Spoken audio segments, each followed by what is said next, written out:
محمد وآل محمد. الحمد لله رب العالمين، وصلى الله على سيدنا محمد نبيه وآله وسلم تسليما. الله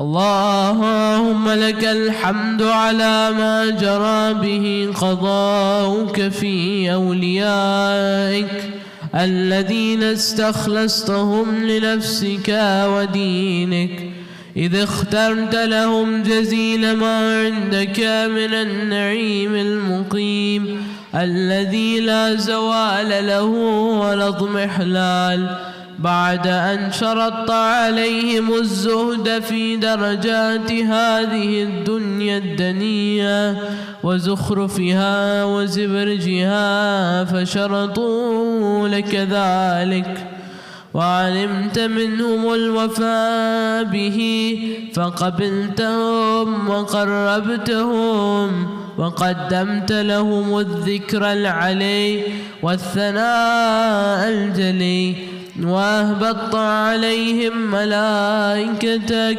وكرمتهم بوحيك ورفدتهم بعلمك، وجعلتهم الذريعة إليك والوسيلة إلى رضوانك، فبعض أسكنته جنتك إلى أن أخرجته منها، وبعض حملته في فلكك ونجيته ومن آمن معه من الهلكة برحمتك، وبعض اتخذته لنفسك خليلا وسالك لسان صدق في الآخرين فأجبت وجعلت ذلك عليا، وبعض كلمته من شجرة تكليما وجعلت له من أخيه رداء ووزيرا،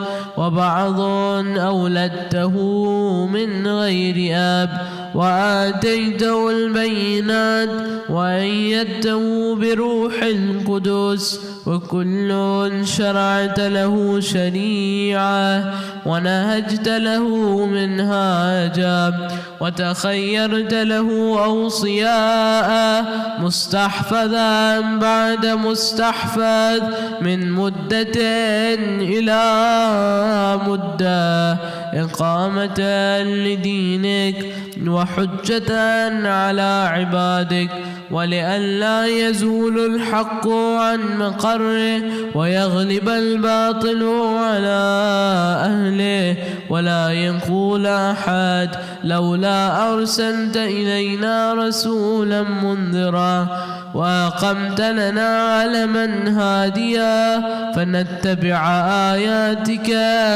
من قبل أن نذل ونخزى، إلى أن انتهيت بالأمر إلى حبيبك ونجيبك محمد صلى الله عليه وآله، فكان كمن تجبت سيد من خلقت وصفوة من اصطفيت وأفضل من اجتبيت وأكرم من اعتمدت، قدمته على أنبيائك وبعثته إلى الثقلين من عبادك، وأوطأته مشارقك ومغاربك، وسخرت له البراق وعرجت به إلى سمائك، وأودعته علم ما كان وما يكون إلى انقضاء خلقك، ثم نصرته بالرعب وحففته بجبرائيل وميكائيل والمسومين من ملائكتك، ووعدته أن تظهر دينه على الدين كله، ولو كره المشركون، وذلك بعد أن بوأته مبوأ صدق من أهله، وجعلت له ولهم أول بيت وضع للناس للذي ببكة مباركا وهدى للعالمين، فيه آيات بينات مقام إبراهيم، ومن دخله كان آمنا. وقلت إنما يريد الله ليذهب عنكم الرجس أهل البيت ويطهركم تطهيرا.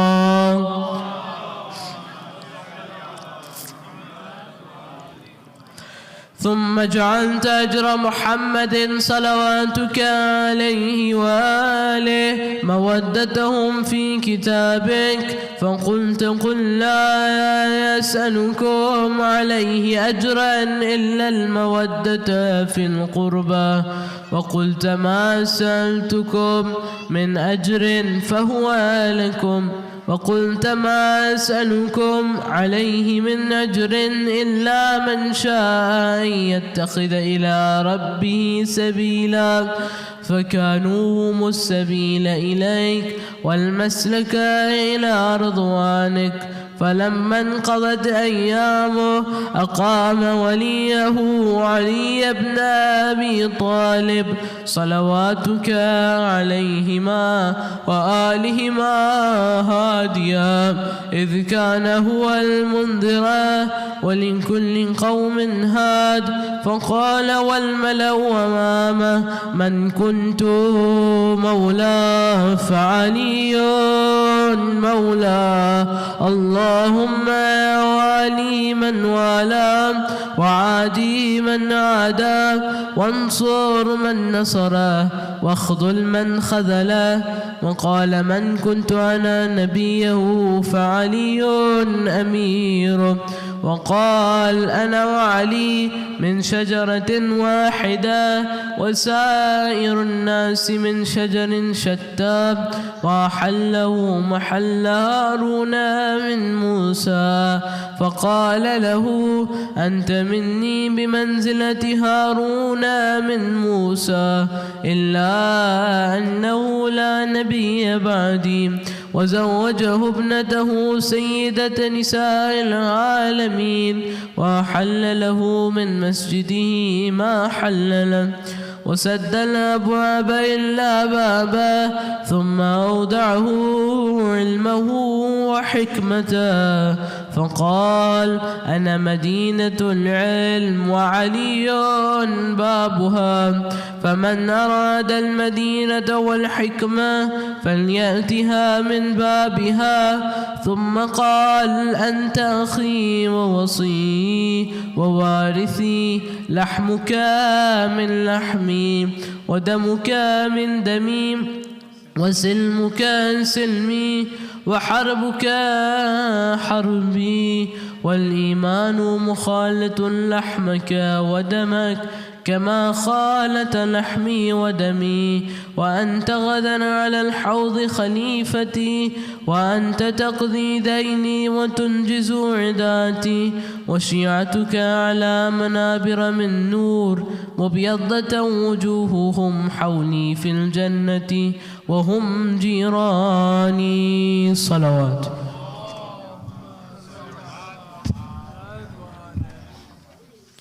ولولا أنت يا علي لم يعرف المؤمنون بعدي، وكان بعده هدى من الضلال ونورا من العمى، وحبل الله المتين وصراطه المستقيم، لا يسبق بقرابة في رحم، ولا بسابقة في دين، ولا يلحق في منقبة من مناقبه، يحظو حظو الرسول صلى الله الله عليهما وآلهما ويقاتلوا على التأويل ولا تأخذوا في الله لومة لائم قد وتر فيه صناديد العرب وقتل أبطالهم وناوش ذؤبانهم فأودع قلوبهم أحقادا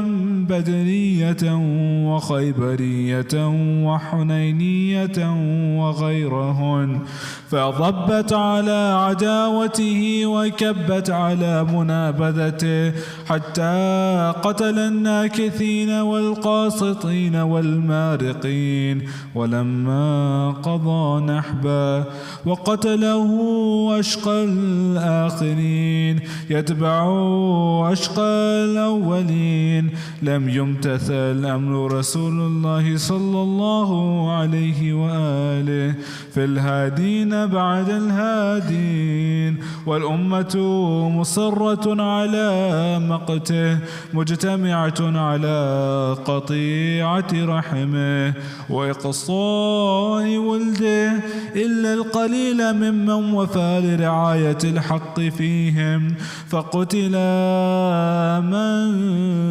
قتل وسبي من سبي وأقصي من أقصي وجرى القضاء لهم بما يرجى له حسن المثوبة إذ كانت الأرض لله يورثها من يشاء من عباده والعاقبة للمتقين وسبحان ربنا إن كان وعد ربنا لمفعولا ولن يخلف الله وعده وهو العزيز الحكيم فعلى الأطائب من أهل بيت محمد وعلي صلى الله عليهما وآلهما فليبكي الباكون وإياهم فليندب النادبون ولمثلهم فلتضرف الدموع وليصرخ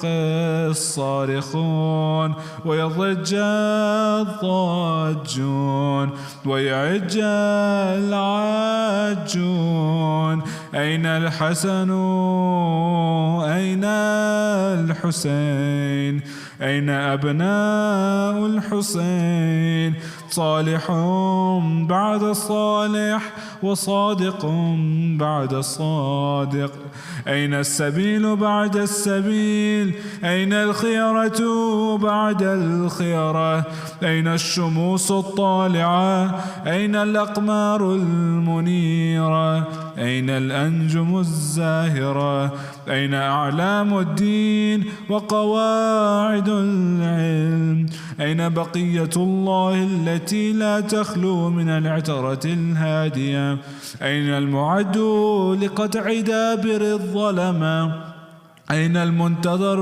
لإقامة الأمت والعوج أين المرتجى لإزالة الجور والعدوان أين المدخر لتجديد الفرائض والسنن أين المتخير لإعادة الملة والشريعة أين المؤمل لإحياء الكتاب وحدوده أين محيي معالم الدين وأهله أين قاصم شوكة المعتدين أين هادم أبنية الشرك والنفاق أين مبيد أهل الفسوق والعصيان والطغيان أين حاسد فروع الغي والشقاق أين طامس آثار الزيغ والأهواء أين قاطع حبائل الكذب والافتراء أين مبيد العتاة والمردة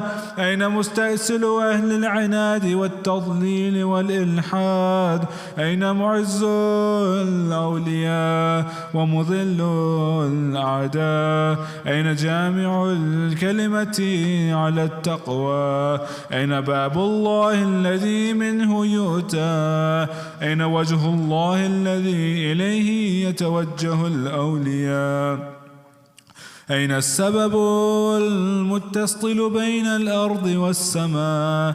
أين الصاحب يوم الفتح وناشر راية الهدى؟ أين مؤلف شمل الصلاح والرضا؟ أين الطالب بدحول الأنبياء وأبناء الأنبياء؟ أين الطالب بدم المقتول بكربلاء؟ أين المنصور على من اعتدى عليه وافترى؟ أين المضطر الذي يجاب إذا دعا؟ أين صدر الخلائق ذو البر والتقوى؟ أين ابن النبي المصطفى وابن علي المرتضى وابن خديجة الغراء وابن فاطمة الكبرى؟ بأبي أنت وأمي ونفسي لك الوقاء والحماة، يا ابن السادة المقربين، يا ابن النجباء الأكرمين، يا ابن الهداة المهديين، يا ابن الخيرة المهذبين، يا ابن الغطارفة الأنجبين، يا ابن الأطائب المطهرين، يا ابن الخضارمة المنتجبين، يا ابن القماقمة الأكرمين، يا ابن البدور المنيرة، يا ابن السرج المضيئة، يا ابن الشهب الثاقبة، يا ابن الأنجم الزاهرة، يا ابن السبل الواضحة، يا ابن الأعلام اللائحة، يا ابن العلوم الكاملة، يا ابن السنن المشهورة، يا ابن المعالم المأثورة، يا ابن المعجزات الموجودة، يا ابن الدلائل المشهودة، يا ابن الصراط المستقيم، يا ابن النبأ العظيم، يا ابن من هو في أم الكتاب لدى الله علي حكيم، يا ابن الآيات والبينات، يا ابن الدلائل الظاهرات، يا ابن البراهين الواضحات الباهرات، يا ابن الحجج البالغات، يا ابن النعم السابغات، يا ابن طه والمحكمات، يا ابن ياسين والذاريات، يا ابن الطور والعاديات، يا ابن من دنا فتدلى فكان قاب قوسين أو أدنى، دنوا واقترابا من العلي الأعلى. ليت شعري أين استقرت بك النوى، بل أي أرض تقلك أو ثرى، أبي رضوى أو غيرها أم ذي طوى. اللهم صل على محمد وآل محمد. عزيز علي أن أرى الخلق ولا ترى، ولا أسمع لك حسيسا ولا نجوى. عزيز علي أن تحيط بك دوني البلوى، ولا ينالك مني ضجيج ولا شكوى. بنفسي أنت من مغيب لم يخل منا، بنفسي أنت من نازح ما نزح عنا. بنفسي أنت أمنية شائق يتمنى، من مؤمن ومؤمنة ذكرا فحنا. بنفسي أنت من عقيد عز لا يسامى، بنفسي أنت من أثيل مجد لا يجارى. بنفسي أنت من تلاد نعم لا تضاهى. بنفسي أنت من نصيف شرف لا يساوى. إلى متى أحار فيك يا مولاي، وإلى متى، وأي خطاب أصف فيك وأي نجوى. عزيز علي أن أجاب دونك وأناغى، عزيز علي أن أبكيك ويخذلك الورى، عزيز علي أن يجري عليك دونهم ما جرى. هل من معين فأطيل معه العويل والبكاء، هل من جزوع فأساعد جزعه إذا خلا، هل قذيت عين فساعدتها عيني على القضاء، هل إليك يا ابن أحمد سبيل فتلقى، هل يتصل يومنا منك بغده فنحظى، متى نرد مناهلك الروي فنروى، متى ننتقع من عذب مائك فقد طال الصدى، متى نغاديك ونراوحك فنقر عينا، متى نغاديك ونراوحك فنقر عينا، متى ترانا ونراك وقد نشرت لواء النصر تراك، أترانا نحف بك وأنت تؤم الملاء، وقد ملأت الأرض عدلا وأذقت أعداءك هوانا وعقابا، وأبرت العتاة وجحدت الحق، وقطعت دابر المتكبرين، واجتثثت أصول الظالمين. ونحن نقول الحمد لله رب العالمين. اللهم أنت كشاف الكرب والبلوى، وإليك استعدي فعندك العدوى، وأنت رب الآخرة والدنيا. فأغث يا غياث المستغيثين، فأغث يا غياث المستغيثين، فأغث يا غياث المستغيثين. عبيدك المبتلى وأره سيده يا شديد القوى، وأزل عنه به الأسى والجوى، وبرد غليله يا من على العرش استوى، ومن إليه الرجعى والمنتهى. اللهم ونحن عبيدك التائقون إلى وليك المذكرك بك وبنبيك، خلقته لنا عصمة وملاذا، وأقمته لنا قواما ومعاذا، وجعلته للمؤمنين منا إماما، فبلغه منا تحية وسلاما، وزدنا بذلك يا ربي إكراما، واجعل مستقره لنا مستقرا ومقاما، وأتمم نعمتك بتقديمك إياه أمامنا حتى توردنا جنانك ومرافقة الشهداء من خلصائك.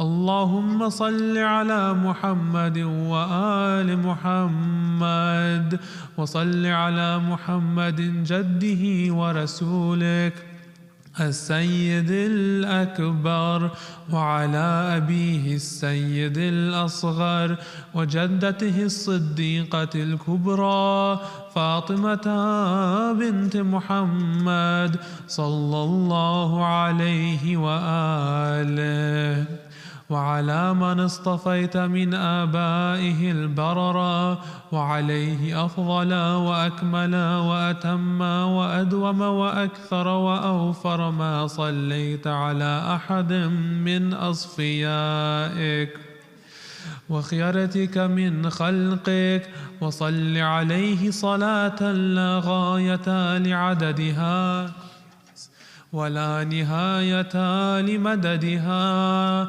ولا نفاد لأمدها.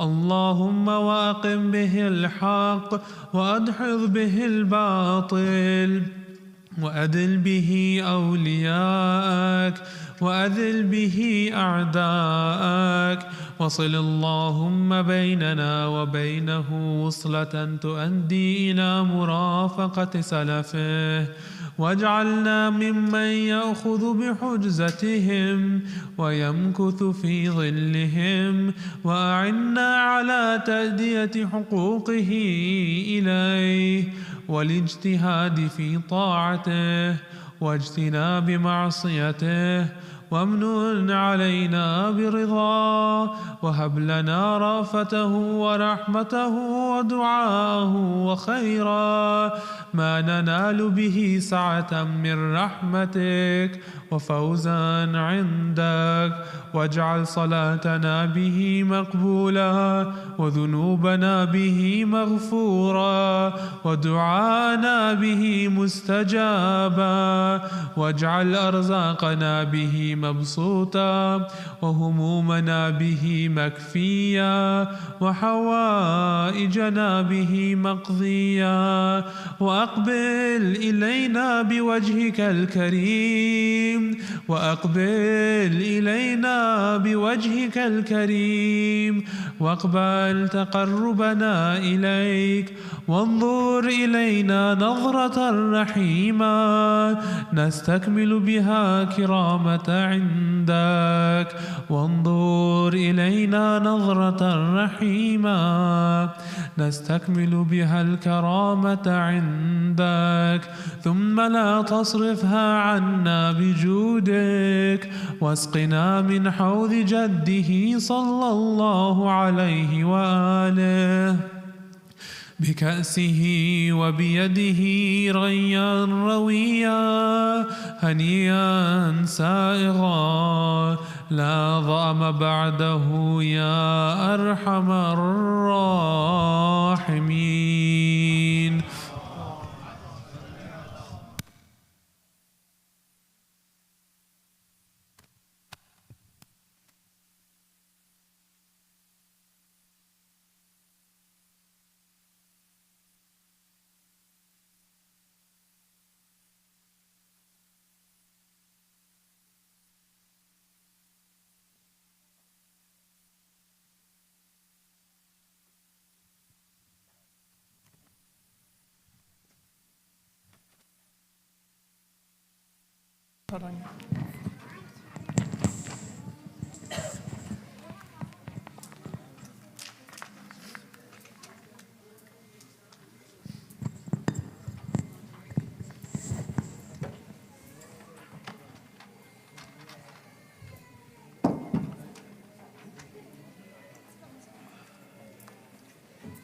صلوات على محمد وآل محمد.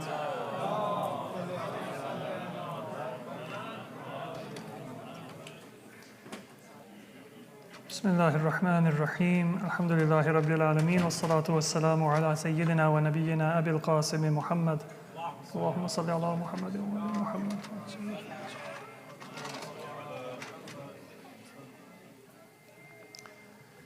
So inshallah, today I will continue with the topic that we had for our workshop last week. We talked about an introduction to certain aspects of Quranic sciences, and we were not able to get through all of the material. So rather than rushing through it, I thought we can use this opportunity to go through some of the material that we were not able to talk about in the previous session. Inshallah, we'll try to keep it to within about 30 minutes, and we'll have some time for your questions as well. But just as a reminder, we talked about the recitations of the Quran, and this is an area that has a great deal of discussion because many Muslims have this idea that the Quran has been perfectly preserved and there is not a single difference in terms of the letters or even the dots or the vocalization of the Quran. And the reality is that the vocalization of the Quran, the text is the same, but the way that it is pronounced, it is sometimes preserved in very similar but not identical ways. Sometimes that is just a matter of pronunciation and it doesn't affect the meaning. Just like in English, you have different accents, how to pronounce certain words. Car or ka, it's the same word. But then other times there is a difference in meaning as well, although the difference in meaning is very minor, and that is settled through the ahadith, which explain what is the authoritative meaning of the verse. But it is important to know that there is some variation in recitation. At one time, that recitation had a greater degree of variance. And that is the next stage of understanding the text and the transmission of the Quran.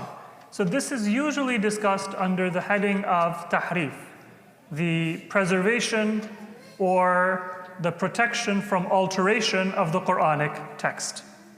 And this is a universal belief among Muslims. It's considered to be a consensus belief, and it's considered to be authoritative, meaning in general, a person who entertains the possibility that the Quranic text is corrupted will be deemed as not being a Muslim. However, there are questions based on ahadith that are found in various schools of thought within Islam. So to begin, the meaning of tahrif is alteration. And alteration can be conceived of in two ways. This is something that we covered last week for those of you who were there. One form of alteration is to corrupt the meaning of a text without corrupting the words. And that definitely has taken place with regard to the Quran as well. Another form of alteration is to corrupt the words themselves, to change the words of a text. And that is where there is a consensus of Muslims that the Quran has not been corrupted. But what does it mean for the Quran not to be corrupted? The meaning of that is that there is no wholesale changing in the words or the text of the Quran. It doesn't mean that with every word we know exactly what was the pronunciation that was recited by the Prophet. So for example, the easy example that you're all probably familiar with is in Surah Al-Fatiha. Generally we recite Alhamdulillahi Rabbil Alameen, Ar-Rahman Ar-Rahim, Maliki Yawmiddin. But then there is another recitation which is Maliki Yawmiddin, without an alif. Not Maliki Yawmiddin, but Maliki Yawmiddin. The Sunni world generally says that because there is no corruption in the Quranic text, both of those are correct.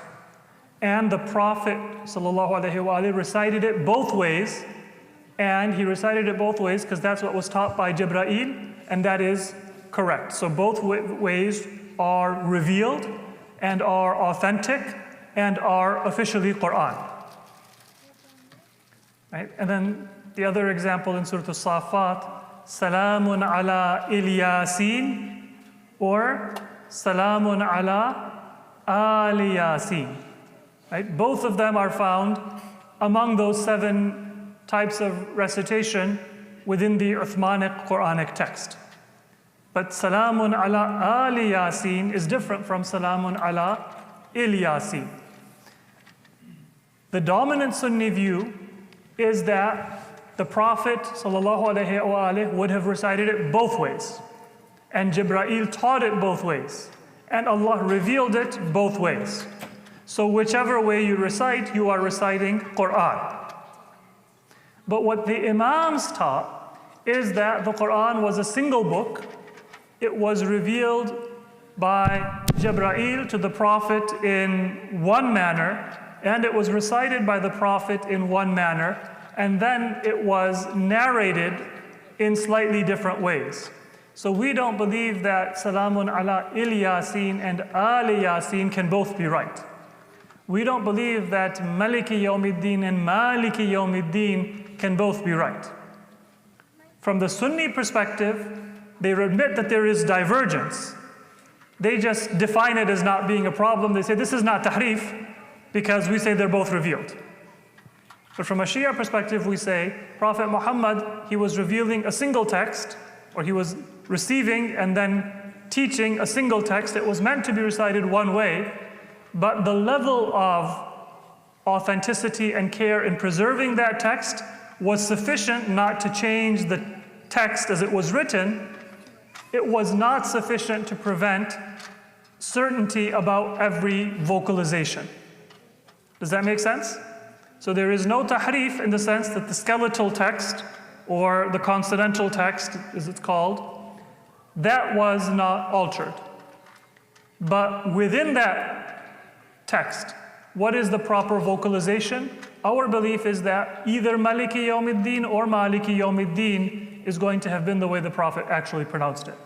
Either Salamun ala Ali Yasin, Surah Al-Safat, I believe it's verse 130, or Salamun ala Il Yasin. One of those is the way the Prophet pronounced it. Not both. But we don't always have access to an authoritative view of which was that correct way. And that means the text of the Quran is preserved with great precision, but not full precision in terms of the vocalization. The only difference between the dominant Sunni view and the Shi'i view is that we don't try to fudge and justify and say because we have a difference and we don't know which one is right, they're both right. We say one is right and we don't know what it is. And that is a general difference in the approach to matters of belief and of practice. So this is a footnote, but it's relevant. Some of you may have heard that Sheikh Shaltut, the Shaykh of al-Azhar, about 70 years ago, a little bit in that vicinity, he issued a ruling that to practice law according to the Shi'i Ja'fari school is valid. Has any of you heard of that ruling of Sheikh Mahmoud Shaltut? Right? Many people have objected that how come the Shia have not issued a similar ruling? Sometimes some Sunnis say that, all right, we had, the Hanafi, the Maliki, the Shafi'i, the Hanbali, and then we had a Zahiri, and we had some other schools of thought other than the four. We said that the Zaydi school is also okay, the Ja'fari school is also okay. We admitted that the Ja'fari schools are valid. Where is the Shi'i faqih or scholar who is going to say that the Sunni schools are also valid? Seems like a reasonable objection that if we are taking one step towards unity, why are you not taking one step towards unity? The answer to that is similar to the question of tahrif. In the Shia world, we believe that there is one truth, and that was revealed by Allah to the Prophet. It was conveyed by the Prophet to the Imams. It was taught by the Imams to their followers. If we don't know which one answer is the right answer, it is because of a lack of access or because of the oppression of governments that prevented the Imams from conveying or people from recording what was the right answer. We are not able to say that all of the answers are equally right. So our response is not going to be to say that they're all equally right. Our response will be to say that you are excused if you get to the wrong answer, if you did your best effort. And that is something that, with regard to the Quran, our Imams have said. That you read it the way that it is customarily read in the Muslim world. You read it, Maliki Yawmiddin, your prayer is valid. You read it, Maliki Yawmiddin, your prayer is valid. If you happen to do Surah Safat in prayer and you say, Salamun ala Il Yasin, your prayer is valid. If you say, Salamun ala Ali Yasin, your prayer is valid. So in the Shia world, we're not going to compromise and say, because we don't know which one is right, they're all equally right.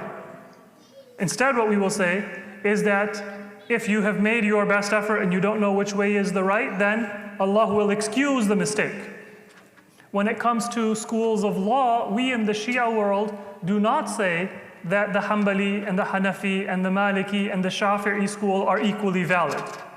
But what we do say is that if there is a jama'at and a person is praying, then even if I know it's wrong, I can interact with and I can respect, and with certain details, I can even join that jama'at and have a valid prayer. Is the distinction clear? The reason why the Shia cannot reciprocate the Sunni recognition of multiple schools of law is because our theology and our belief is that there is one right version of Islam and Allah has preserved it. And if we sometimes don't have full access to it, that is a deficiency on our part, or it is a deficiency on the part of those who prevented that right answer from reaching people. The solution is not to say all answers are equally right. The solution is to say that if you don't have access to the right answer, you are excused. But there is still one right answer. And that is why we need the person who possesses that right answer, the imam, to come and to resolve that dispute. So that's relevant with regard to the Quran. In the teaching of Ahlul Bayt, there is one authentic qira'ah, but that authentic qira'ah or recitation is not known until such time as the imam, insha'Allah, will reappear and will teach and recite the Quran according to that one authentic recitation. Until that time, we can recite the Quran as it is customarily recited. It is the same text and it conveys the same meaning, but we don't try to deny and fudge history and facts and say they're all equally valid or they were all revealed by God. Any questions? Go ahead. So some people say that some parts of the Quran are missing, or some say that, for example, Shias have a claim on 40 chapters of the Quran. Is there a reference of that in Shia? So there are a number of scholars who have written about these questions of tahrif. The question is, there are claims that the Shia have a different Quran or that they have 40 juz. So one thing to remember is that the juz that we divide the Quran into, or what we call sipara or juz, that is not actually anything with religious legitimacy. It's just a division of convenience, so you can divide the Quran into 30 parts, and if you read one part every day, that will complete the Quran in 30 days. But in terms of theme or content or topic, that is not a logical division of the Quran. It's just a functional division in terms of dividing the recitation so you have one part every day. Sometimes it's the middle of a surah, or it's the middle of a story that is dividing one juz from another. The Quranic logical divisions are surahs and ayat. So the idea that the Shia have 40 juz in the Quran, yeah, you can have 40 juz, you can have 60 juz, you can have 120 juz. Take the Quran, divide it however you want. If you divide it into 40 parts, you'll have 40 juz. If you divide it into 30 parts, you'll have 30 juz. There is a hadith, I think Imam Baqir, if I'm not mistaken, he had a Quran that he had divided into 14 juz, so that he could read the entire Quran in 14 days, meaning every 2 weeks. That doesn't mean the Quran is any different. It just means that if you have 14 juz, they're a lot bigger. If you have 40 juz, they're smaller. Right? You can divide the Quran in as many parts as you want based on how fast you want to finish it. If you want to finish the Quran in 1 month, you'll read about 20 pages of the Uthman Taha Quran every day. If you want to finish the Quran in 2 months, you'll read 10 pages a day. So you'll have 60 juz. So that has nothing to do with the text of the Quran.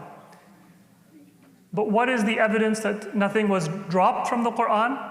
Well, if we agree that everything in the Quran is authentic, then if something in the Quran tells us that nothing will be lost or dropped, then that is proof that there's nothing missing. And that is what the Quran says when it says in Surah Hijr, for example, "Inna nahnu nazzalna adh-dhikra wa inna lahu lahafidhun." Right? Or when the Quran says in Surah Fussilat, "La ya'tihi al-batilu min bayni yadayhi wa la min khalfih." So these verses, the Quran does not have falsehood that can approach it. The Quran is protected. That tells us that nothing can be dropped. If this verse is authentic, then it tells us that nothing that was part of the Quran was lost. So the division of 30 juz, when and how many something happens that it come from? The practice of dividing the Quran into parts to be recited for Taraweeh was one of the main reasons why the Quran was divided in the way that we recognize today. So it was divided for recitation in Taraweeh prayer. That's where the ruku' comes from. A ruku' is the part that is recited before one ruku'. So, and those ruku', they make up one juz. No, the names of the juz, they come just from the first word in every juz. So none of that comes from any prophetic source. And that's a matter of agreement. Sunnis don't claim that the juz came from the Prophet. But because they were reciting it over 30 days in the masjid, say for Taraweeh, so they divided it into 30 parts. Then every day, because they're going to do it in either 8 rak'ah for Taraweeh or 20 rak'ah for Taraweeh, there are disputes among Ahlul Sunnah how many. Yeah, it was divided in different ways, so we can do one portion in every rak'ah. So some they have the hizb, some have the ruku'. Depending on how many rak'ah you want to do, that's how many divisions you will make of every juz. But that has nothing to do with anything coming from Prophet Muhammad sallallahu alaihi wasallam. Good question. Good. So there's no such thing as Council of Nicaea in the Islamic world where different scholars come together. No, we don't have any kind of council, but if you look at this slide, I don't know if you can see the slide over there. Maybe we can just tilt the TV a little bit so it's more accessible. Thank you. So,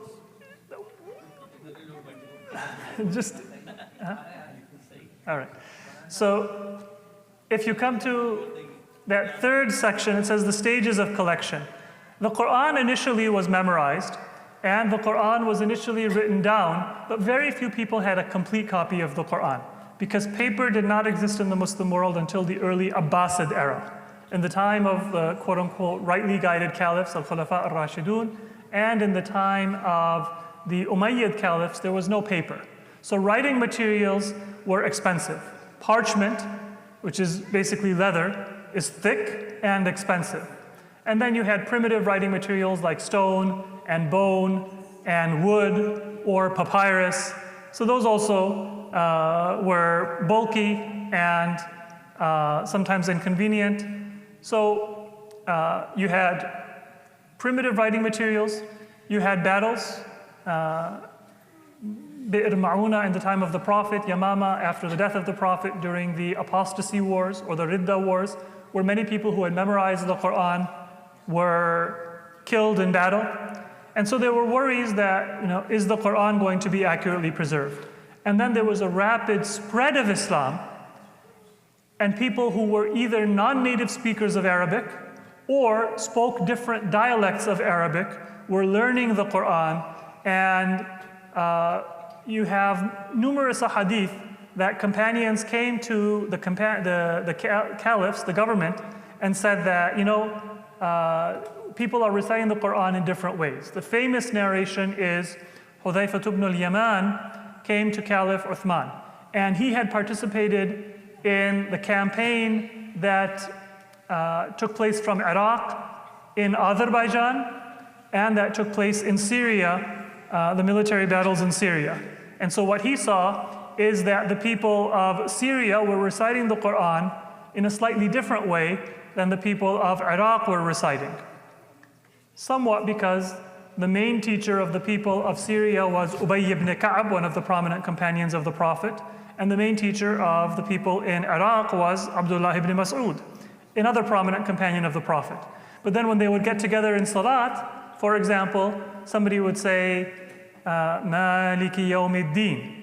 And other people would say, that's not the right way to recite it. This is not the Quran. I was taught Maliki Yawmiddin.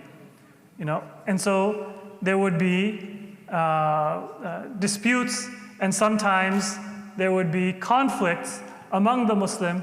And so according to the narration, Hudhayfah came to Uthman and said that you need to do something, otherwise this is going to be an increasing problem. Every generation, there will be additional disputes that will arise. So what was that council or that form of standardization? Narrations say that there was an initial collection in the time of Abu Bakr, then there was a standardization in the time of Umar, and then there was a final consolidation in the time of Uthman. Now, some people have said that there is skepticism about this. It seems like every caliph is given some role, and maybe it's a little bit of fluff to elevate the rank of the caliph, and that's probably true. But what is relatively clear is that by the time of Uthman, there were a number of areas that needed to be rectified. And if you look at the state of literacy, so I don't know if any of you have dealt with children who are just learning to write. What you'll notice is that their speech is more developed than their writing. Because when they're writing, they're sounding out words. So for example, if a 9-year-old or a 10-year-old is going to write a word like please, one of them might write P-L-I-Z. One of them might write P-L-E-E-S. One of them might write P-L-I-Z-E. Because they know how to speak the language. They know what please means. By that age, they can speak pretty fluently. But they haven't read so many books.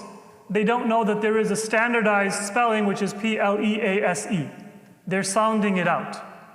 So in a time when there weren't dictionaries of Arabic and there wasn't, a standard set of texts that people wrote, many people who were literate at that time became literate as adults. And so they're not literate in the same way you and I are literate, where we grow up reading and writing, and it's second nature for us to think in words and know how to spell those words. So think of many of those people as third graders or fourth graders. They're spelling and they're writing without any kind of formal education. The consolidation that took place in the time of Uthman is not that he is writing a draft of the Quran.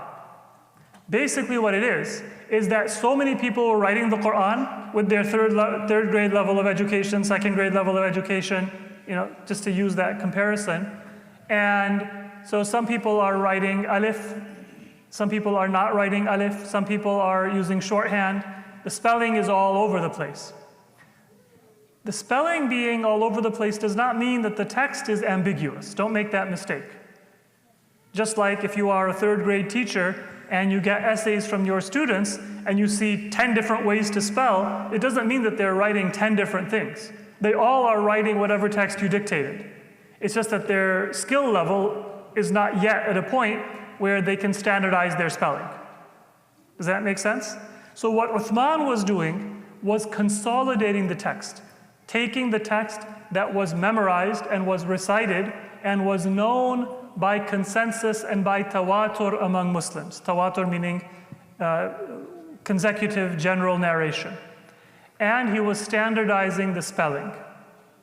And then those texts were based upon a copy of the Quran that was in the possession of Hafsa bint Umar, and based on a previous collection made in the time of the previous caliphs.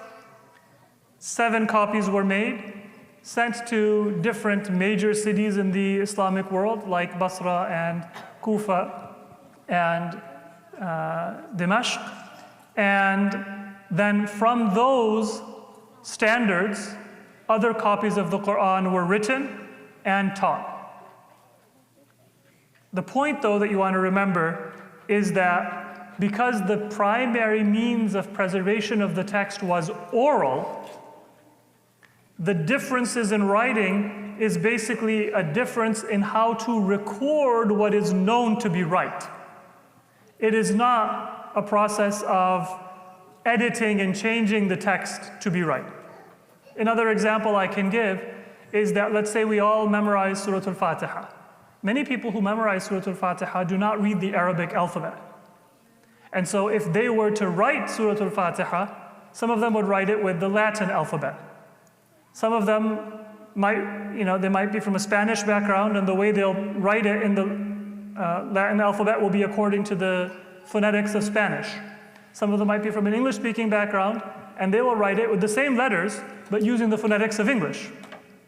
Right? So the way we pronounce, for example, a letter might be different. We will use J for the J sound, and a Spanish speaker might use the letter J for the H sound. Right? So because we come from different backgrounds, we might be writing it differently, but we're all writing the same sound. It's just that we're using different standards in our alphabet. And what Uthman did is he said, we're going to standardize it, we're going to have one way of writing it. What Uthman also did is that he then forcibly collected everybody else's Quran and he burned them. And that was very controversial among companions. And we have a hadith that Ahlul Bayt also said that this was not a permissible thing to do, to take people's copies of the Quran and to burn them. But by the way, that's one reason why even today, if you look at some fatwa in the Sunni world, they say that if you have a copy of the Quran that you need to dispose of in a respectable manner, you can burn it. And one of their arguments is because Uthman burned it, so it's okay to burn it.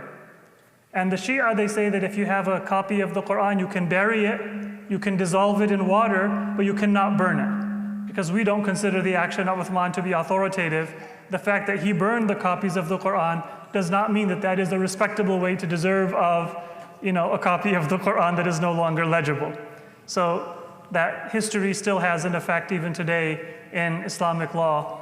And but the standardization is not something that Imam Ali objected to or that the companions objected to. They just objected to the burning and the disrespect of the text of the Quran. That was done in the time of Uthman. Then there were further standardizations that took place afterwards. One of the prominent people was actually a hated figure in Shia, but also in the majority Sunni view, Hajjaj ibn Yusuf. Hajjaj ibn Yusuf was a terrible tyrant and an oppressor, but he was a scholar of Arabic or an expert in Arabic, and he played a major role in the standardization and you can say the upgrade of the written text of the Quran. So the standardized text of Uthman still did not contain a lot of markings to indicate pronunciation. It was a kind of a skeletal text. Like when you write shorthand, if you're taking notes, instead of writing meeting, you might just write MTG. And MTG means meeting. But maybe somebody else will not know the abbreviation. So what Hajjaj ibn Yusuf did is he added some of those dots and some of those marks that allowed the code of the Quran to be read and deciphered even by people who are not familiar with Arabic. So there were many people who were involved of that process of standardizing the written text of the Quran, but that does not involve a change in the Quranic text. It simply involves a process of standardization and notation. So today, some of you may be familiar with what's known as Mushaf al-Tajweed. It's a text that actually has different colors to indicate mad, to indicate ikhfa, idhar, to indicate tafkhim, right? So that's just notation. You could read the Quran without that, but if you have that additional notation, it makes it a little bit easier for you to know where to pronounce it in what way. Any questions on that? Go ahead. Shredding it, yeah. You can dispose of it in any way that is not considered to be disrespectful. So if you shred the Quran and then you bury it or you dissolve it in water or you dispose of it in a way that is not considered in common custom to be insulting, that is acceptable. So shredding would be okay, but you can't shred it into a place where you have filth or rubbish or najasa. But if you have an office shredder, it's all paper, and it's turned into dust and it's no longer text, then that's not disrespectful. So that was just a side comment on the effect of Uthman's action, that even today some Muslims consider that to be a respectable way to dispose of the book. But it's obviously, people burn the Quran today, and they do that to insult the Quran. It's obviously not a respectable way to dispose of a text, a sacred text. Question? I was just going to say that I'd heard a football once that was saying that because there was a lot of Ajami or like non-Arabs and Mawali, people with different classes of education, but mostly it was non-Arabs who didn't know the Arabic language, that were causing the different pronunciations and errors to start. So that's one thing I want to say. Other thing is that the oldest mushaf that I think England has or something, like I can read with all the the diacritical marks. When I see the oldest script, I can't even understand how to read it. Yeah, so for the oldest script, it is, the question is about the reason for the different dialects. It was not only non-Arabs. It was also Arabic speakers would pronounce certain things differently because either of faulty memory or because of their own dialect. So, for example, what we call a truck, maybe in England they call it a lorry. And what sometimes might happen is I say, I saw a truck on the street, and then 2 years later, if I'm British and I'm recalling, I might say, yeah, they said they saw a lorry on the street. I never said lorry, I said truck. But because subconsciously you switched it out. So it's not only non-Arabs, sometimes it was Arabs, but they had a different dialect. And those narrations are preserved in books. So for example, the difference between Maliki Yawmiddin and Maliki Yawmiddin. Maliki Yawmiddin means the owner of the Day of Judgment. Maliki Yawmiddin means the king of the Day of Judgment. They're very similar, but they're two different words. They're not different because of a non-Arab. Both of them are Arab words, are Arabic words. Both of them were pronounced by Arabs. But some people, maybe subconsciously they said, how do you own time? Yawmuddin is a time. You can't own time. You can be a king, but you can't own time. Or they said, the Quran says, Limanil mulkul yawm. Whose is the kingdom on this day? So they said the Quran is talking about mulk, which means kingdom, so it's malik. You see how it's a logical deduction, or a rational deduction, or a correspondence, whereas others would say that no, Allah is not like a king. He can own time. Just like Allah can own space, because Allah created time just like He created space. And so they would say, Maliki Yawmiddin makes perfect sense. It doesn't make sense for a person, because a person can't own time. But it does make sense for Allah, because Allah created time. So part of the difference was because of Arabic and non-Arabic speakers. But part of the difference was because Arabic speakers themselves had different dialects, they had different schools of grammar, and they had different interpretations of the interplay and the relationship among verses. Right? You see that in any language, where words are sometimes spoken or remembered differently. If somebody from the north goes to the south, they might say, "Where are you guys going?" And that will translate in the south to, "Where are you all going?" It's both English speakers, but they just have a different way of expressing the word. When the Prophet collected and finalized the text, why was the Qira'at not finalized? Good question. When the Prophet finalized the text, why were the Qira'at not finalized? There's a number of reasons. The Prophet did teach it one way, but there are limitations in how much education and how accurately people were able to preserve it. So today, again, the average companion, even who was literate, had what we would call maybe a 3rd to a 6th grade education in terms of writing competency, right? So if we take a book, even if we preserve it very well, but then we give it to a bunch of sixth graders to transcribe, and every copy of the Quran had to be handwritten, you're going to find very quickly that there will be some spelling mistakes, some inadvertent mistakes that will creep up.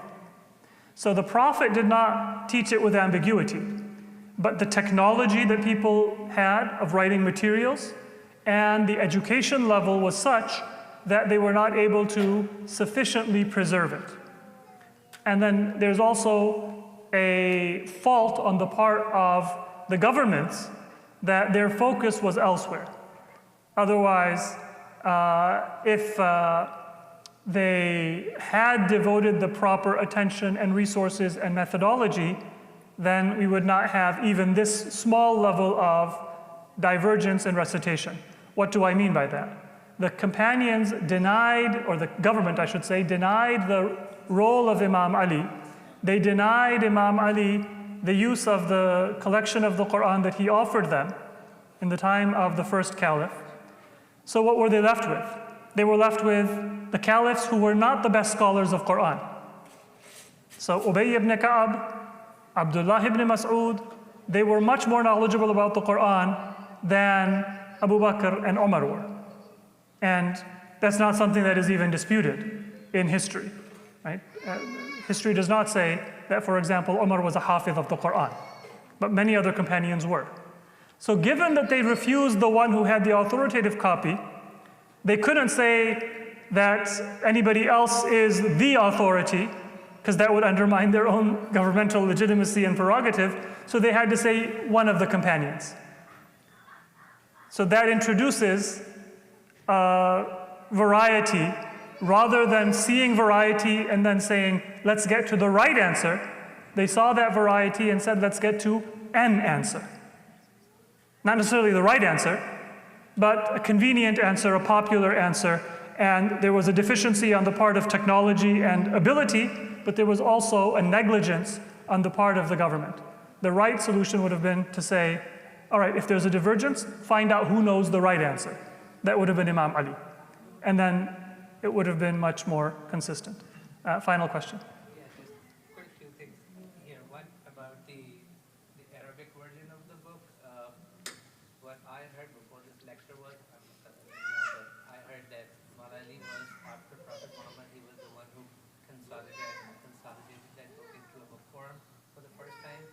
Was it during these eras? Yes, so Imam Ali alayhi salam, there were a number of people who had collected the book.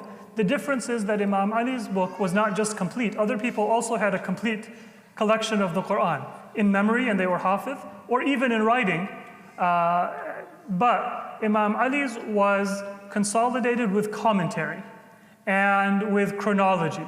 So it was not just a complete Quran, but it was a complete Quran without any errors, and with an explanation of the relationship and the chronology of verses and the application and the interpretation of verses. So it was a Quran in complete form, without errors, and with commentary. And that was actually right in the time of Abu Bakr himself, soon after the death of the Prophet, within a matter of weeks. So well within the first caliphate. But that book then was not used as the basis for the standard Quran that was written. That didn't change the text, but it did mean that there was some detail and precision that was not available to those who were writing the text, because they were fallible. The recitation is not the question, but the writing of the text and the possible variations of the text, that is something that they were not able to resolve. Just a quick question, sorry. Sure. You mentioned last Sure, we can have several last questions. I think this is a very important point because is this the current version of Quran is endorsed by the Imam? Yes. So many hadith from the Imam say, "Iqra'u kama ullimtum," recite the way that you have been taught. So what the Imams have said is that this Quran, if there are multiple recitations, so the ayah of wudu has two different recitations. The ayah which talks about ghusl of hayd, that has at least 2 different recitations. So those ayat that do have more than one vocalization, the Imams explained what is the right law to be derived from it.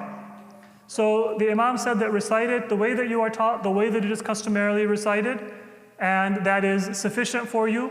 There will come to you, meaning the Imam, who will inform you of that proper qira'ah, which was the qira'ah of Imam Ali alayhi salam. But this qira'ah, it is the text of the Quran, and the law that is to be derived from it is clear from the text, and it is explained by the ahadith of Ahlul Bayt. So yes, recitation of the Quran in your prayer or outside of your prayer, in whatever form is customary, is valid, spiritually and legally. All right, saw your hand, and then we'll come to you. The version that Imam Ali had, what happened? Why was that? The version Imam Ali had was kept by Ahlul Bayt. That's not my question. It was Abu Bakr who said we don't want it. But was that like passed on to others? It was passed on to the Imams after Imam Ali. But we don't have a copy. We don't have it. The Imams did sometimes show some of their companions, so we do have narrations that companions of the Imam were honored by the Imam to see it, but they didn't have possession of it. It's same question actually. So we have, especially Imam Baqir and Imam Jafar Sadiq, established university, taught different branches of knowledge. But why then? I mean, I'm sure there is a wisdom. I mean, what is the wisdom that they just left Quranic recitation? I mean, minor differences to remain, but they explained so.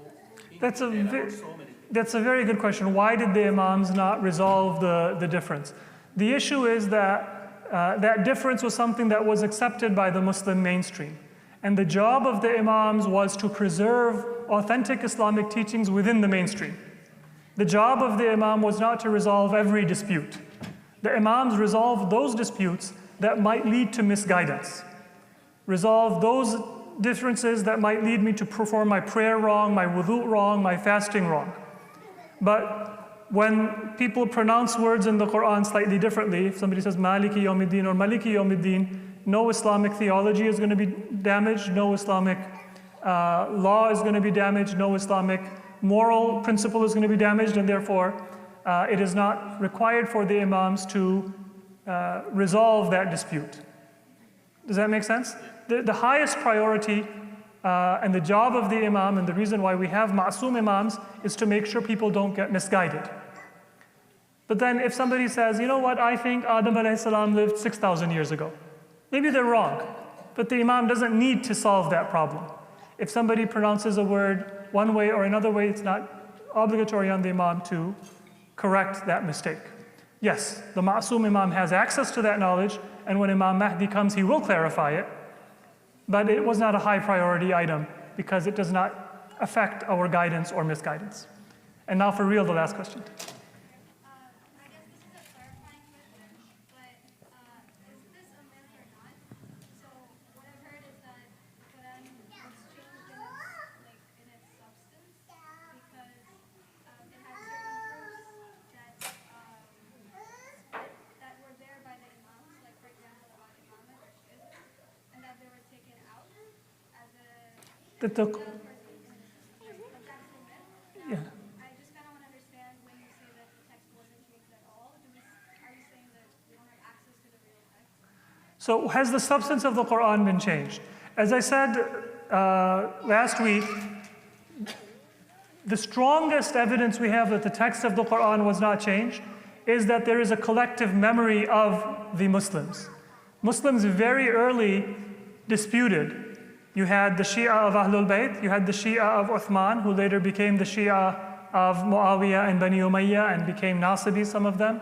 You had, among the Shia, you had some who were, what we can call pure Shia, and some who were political Shia, who later became the Zaydis. You had Kharijis, who already were present in the time of Imam Ali himself and afterwards. So from the very first generation, you had very different groups. They didn't agree on anything, but they did agree on the reading of the Quran.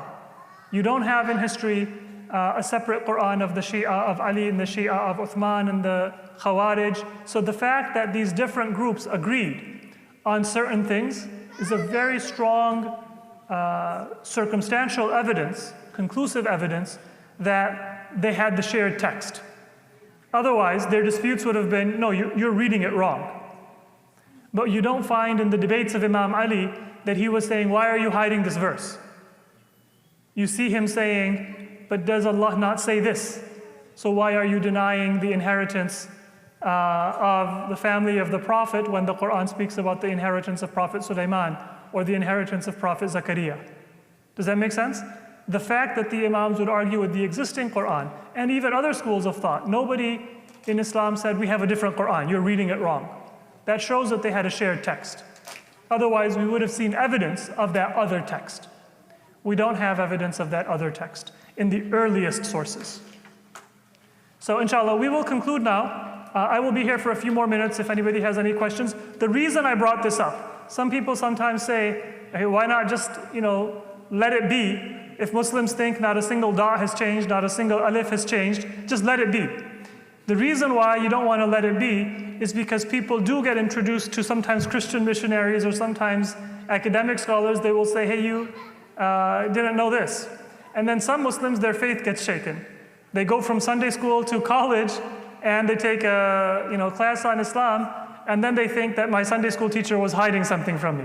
So all of these variants of reading, they are very well known in Islamic history.